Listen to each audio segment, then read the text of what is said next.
Now let's look at a CAT 2021 slot 3 question. In a tournament, a team has played 40 matches so far and won 30% of them. Okay, the matches is 40, the wins over here is 30% of this, which comes to 12.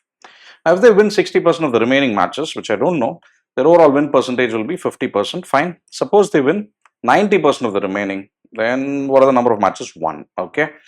So what I don't know, I'll take it as X. So total matches over here is 40 plus X, the remaining as well. Of this, 50% are going to be 1 if of the remaining X, 0.6, that is 60% was 1 along with my 12.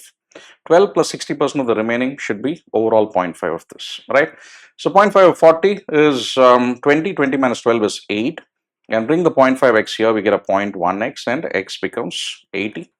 Of these 80 matches, if 90% are going to be 1, right? This is the next scenario, which is 72, 9 is 72. The total wins over here is 84. Option 3 is the answer here. So these are the questions where you can take some time to read, understand, visualize, and then take some short notes. And then you can just use a variable for whatever you don't know, which is going to help you answer and then solve it.